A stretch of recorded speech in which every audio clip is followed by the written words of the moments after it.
The letter from the mud and fire of Vimy Ridge. In the brutal winter of 1916, the world stood halfway through the most catastrophic war it had ever known. The Great War, what we now call World War I, was not a conflict of swift armies or glorious cavalry charges. It was a grinding, senseless war of attrition, where progress was measured in inches and lives were lost by the thousands for every trench taken. And amid the blood-soaked fields of Europe, one name would come to symbolize both horror and heroism: Vimy Ridge. Vimy Ridge was a 7-kilometer-long strategic high ground in northern France, near the town of Arras. It overlooks the open plains of the WWI region and was considered nearly impenetrable by German forces who had occupied it since 1914.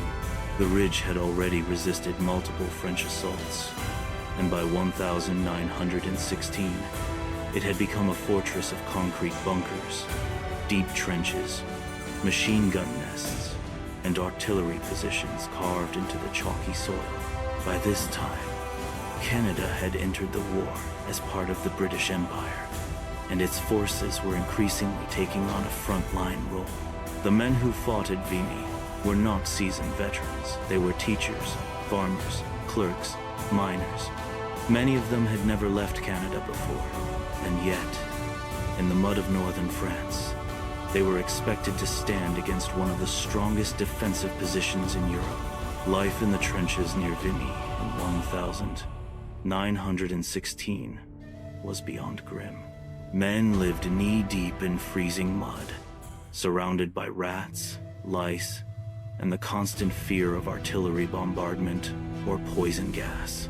The smell of death hung in the air. Bodies lay between lines, unreachable and rotting for months. Water was scarce, warmth rarer still. Sleep was brief, and often interrupted by the scream of shells or the whistle of gas alarms. And yet, even in this bleakness, there was a kind of fierce resolve. Canadian troops, unified for the first time as a national fighting force, began preparing for what would later become the legendary Battle of Vimy Ridge in April 1917. But in 1916, the fighting around Vimy was already intense, and the front lines were anything but quiet. This was the world the anonymous Canadian soldier wrote from. His letter, dated sometime in 1916, bears no name, no destination, just a voice, crying out from the filth and fire of trench warfare to someone unknown. Perhaps a real person, perhaps a dream, perhaps simply hope in human form.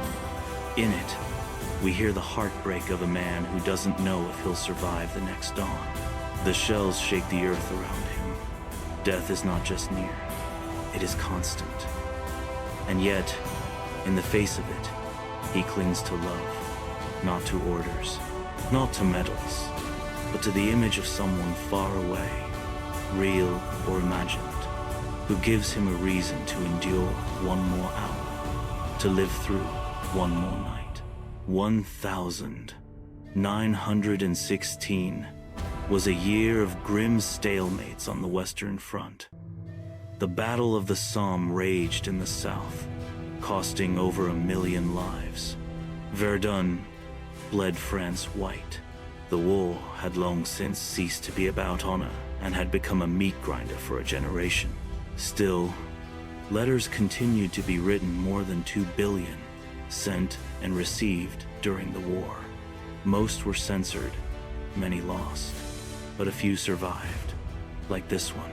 This letter is more than paper and ink. It is a fragment of a human soul trapped in the machinery of war.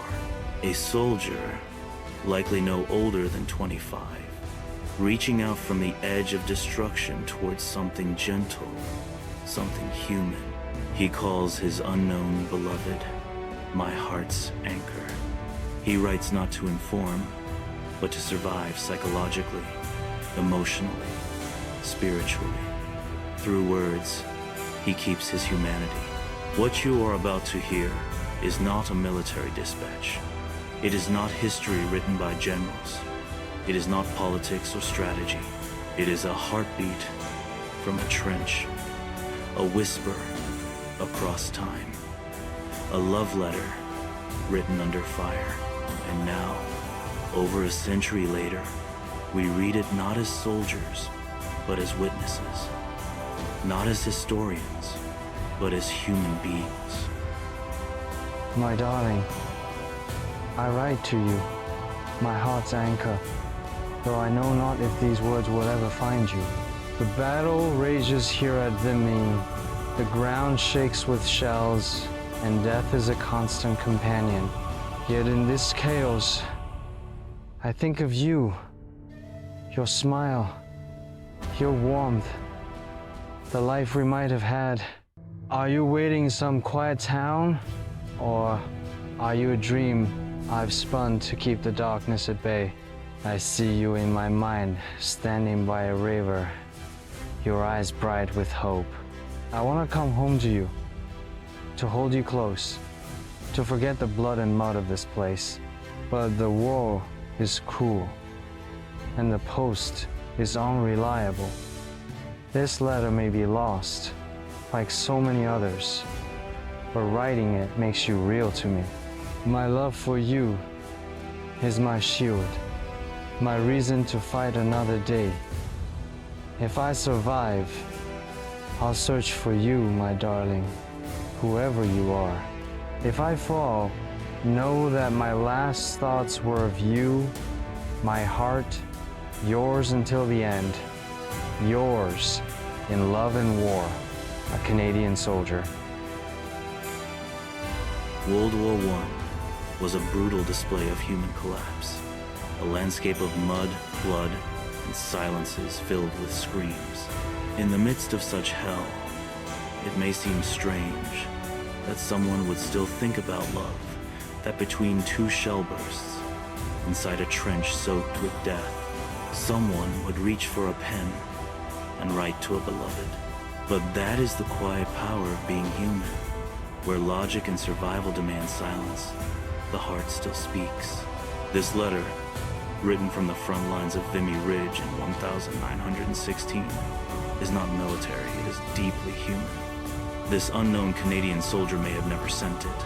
Perhaps he didn't have the chance to seal it. Perhaps he entrusted it to a friend who later fell in battle. Maybe it was opened and confiscated by military censors, deemed too sensitive or harmful to morale.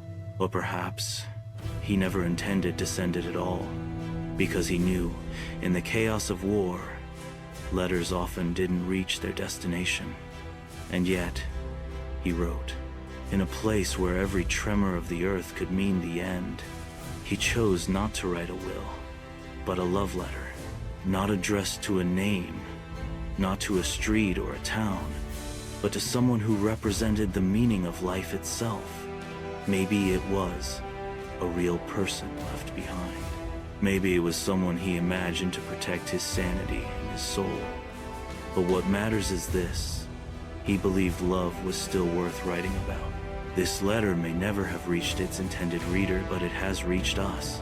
Perhaps the person he wrote to never read it, but now we become witnesses to a moment when, in the very worst of conditions, someone still turned toward the light.